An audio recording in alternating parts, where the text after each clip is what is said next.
We've come further than I ever thought.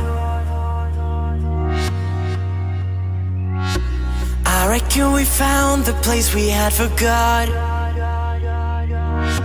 Forgot the love. Some are scared this will change us. Whoa, new stories equals new pages. We are closer than we've been before. There must be a way out of these bars and doors. Maybe one day we're fading, but until then, no time is wasting. You got the fire in your eyes. I've seen. Hello Aries, this is Inspire 2016 with your weekly tarot reading for the week commencing the 20th of March until the 26th of March 2017. The first card for you is representing, how do you feel about yourself? Your card is the Nine of Wands. You are so close to completing a particular project or task, but at the last minute, you are faced with yet another challenge or setback. Know that you have the inner resources necessary to overcome any difficulty you encounter, even though it may seem impossible at the time. You are so close to finally achieving success. Do not give up now.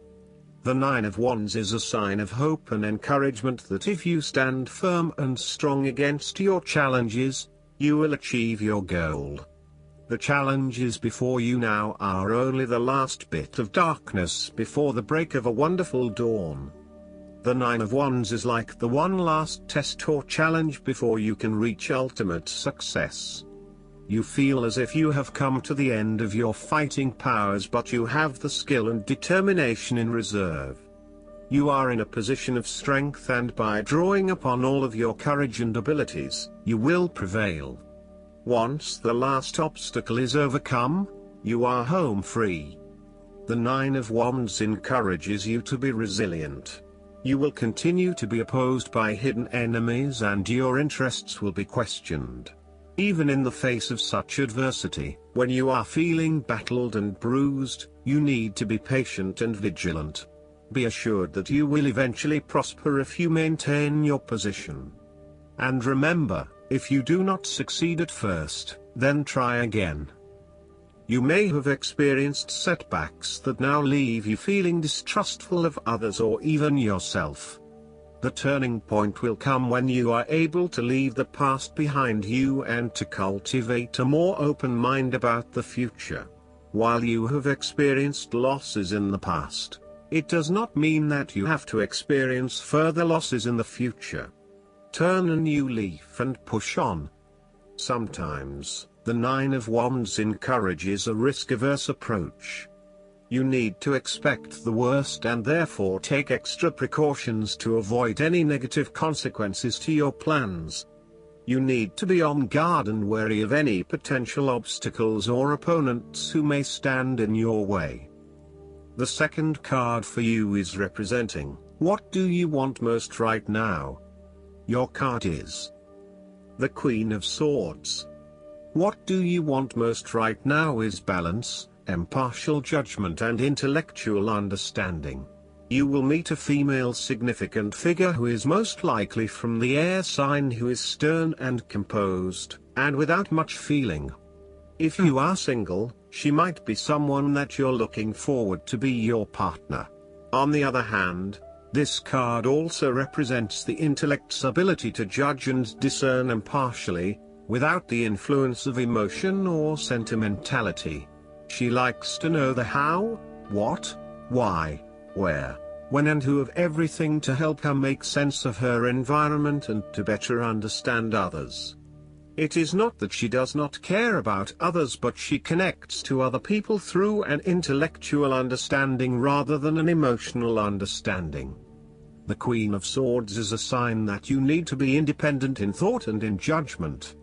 You must use your unbiased intelligence in order to make a judgment of a particular situation, drawing upon every piece of information and fact that you have gathered along the way. Empathy or compassion towards others may distract you from the task at hand, so it is important that you think with your head and not with your heart at this particular time. Do not let emotion get in the way. Rather, use fact and logic to make your decisions.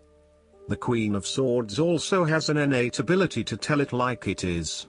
She is a quick thinker and highly perceptive, and as such, she can cut through the noise and confusion to get straight to the point. There is certainly no beating about the bush, or softening of her comments, opinions and thoughts. She is upfront and honest about her opinions, and expects the same from others. The best way to interact with the Queen of Swords, therefore, is to remain as impartial as possible, and to present your thoughts and opinions concisely and honestly. The third card for you is representing your fears. Your card is the Page of Wands. You are afraid that your new ventures or projects might not be successful. You may have had a vision to start a new hobby or project, with the view that it would lead to bigger and better things, but you soon realized that you had taken the wrong approach and it wasn't leading to the growth and development you had expected. You may have started to realize that you had not really focused enough on what your goals and objectives were, and that is why you were not reaching the outcomes you wanted. Luckily, you had not progressed too far along and were able to easily retreat from those projects with limited impact. Sometimes, too, these setbacks can be helpful in testing out new territories and exploring what will and will not work for you. You may also find that your eagerness to start something new has been negatively impacted by complexities, obstacles and opposition, which has resulted in a lack of motivation and indecisiveness about your path forward. You may also be fearful of whether you can really get your project or idea up and running, or if you are just going to be weighed down by more responsibility and troubles. The Page of Wands can depict a person who is immature with a self-image problem. It could be someone who is mean-spirited and aggressive, or someone who is helpless and always a victim. This is someone who never has anything good to say, is always pessimistic, and always brings everyone down. This person undercuts your enthusiasm and your self-confidence. Often, this is a superficial, lazy and arrogant person, one who is unwilling to make an effort, and is uncooperative and impatient. The fourth card for you is representing what is going for you. Your card is the Ten of Wands. There would be the completion of a cycle after a period of struggle. You are finally reaping your rewards after investing a lot of hard work and effort. You have fulfilled a creative venture, realized a dream or accomplished a major goal, and now must deal with the consequences of that fulfillment. However, even with the achievement of your goal, there comes with it great responsibilities and commitments. While you have reached a point of completion, you are becoming starkly aware that you must now carry on with the responsibilities you have laid out for yourself, in order to ensure ongoing success. The trouble is, however, that these responsibilities may become too much to bear and you are struggling to let go. It is a bit like the business owner who creates a flourishing business but who is unprepared to delegate some of her responsibilities to the staff, and ends up working 70-80 hours a week.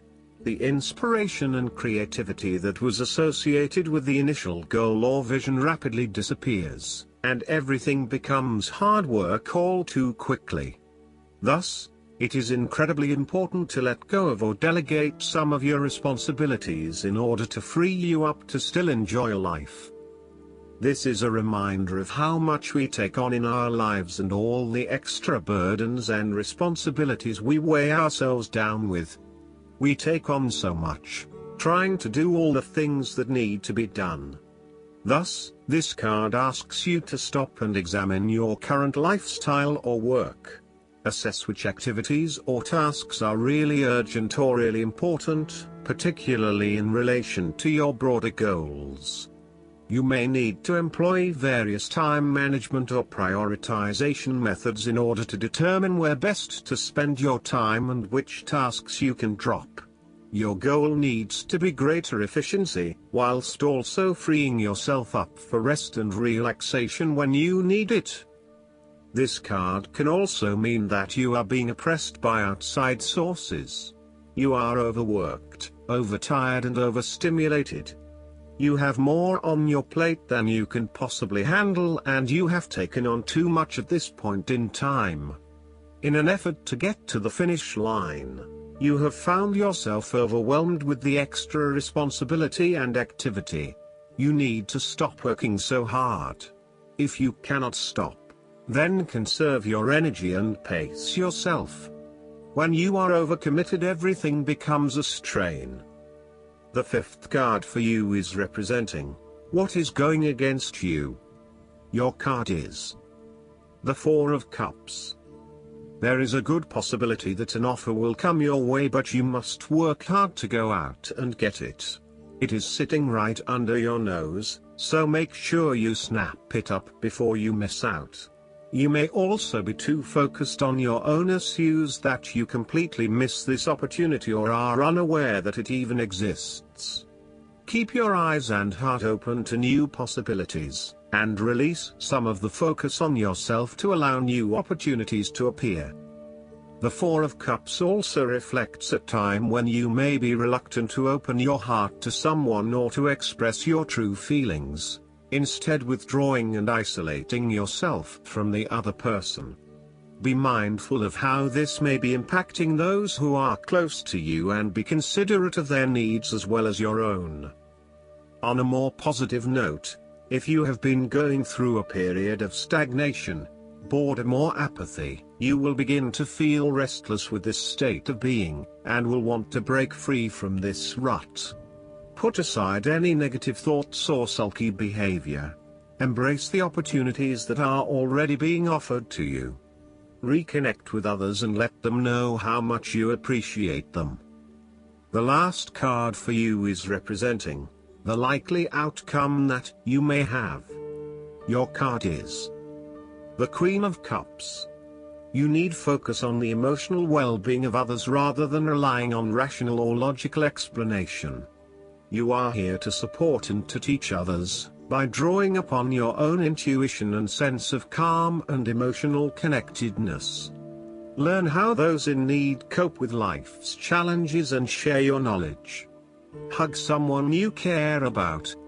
The Queen of Cups can manifest as a person in your life or as a part of yourself. There might be a mature female significant figure in your life, most likely from water signs. She is often like a mirror, reflecting the hidden depths of others back to them, so they can see their own mysteries for themselves. Thus, the Queen of Cups indicates that you need to trust your intuition and listen to your inner voice.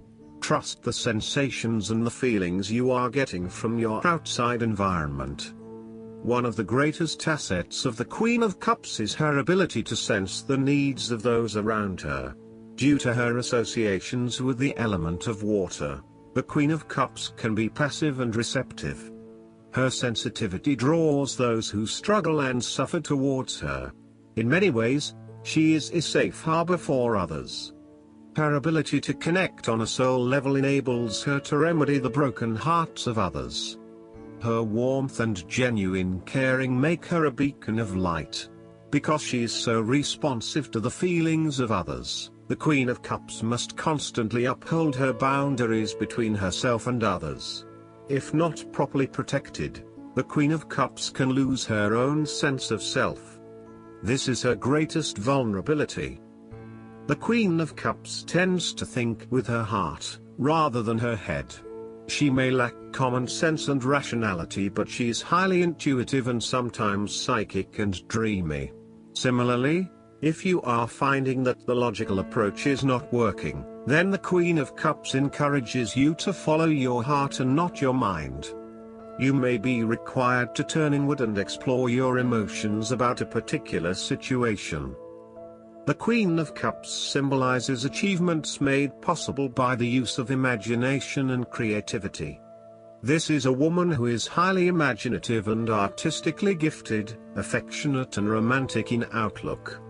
She is often involved in creative or literary pursuits, and enjoys art, good music, literature and things of beauty. Therefore, you may be more inclined to pursue creative projects, particularly if it acts as a form of self-expression. Last but not least, the guidance card for you is Time to Create. This card calls for you to get in touch with your creativity and express yourself through art, inventing, or performing. As an indigo, you have a lot of pent-up energy that needs an outlet. It's time to create something from nothing, knowing that you're a divine channel of inspiration. The angels ask you to bring something unique to this planet that can only come from you. Ask them to work through you, and together you will make a masterpiece that will bring blessings to the world. Embracing your creativity helps you realize that your ability to manifest in this lifetime is only limited by your imagination. I hope that you enjoy everything, and if you like the reading, just please click subscribe and you will get instant notifications every time we publish a new video right to your YouTube. Thanks.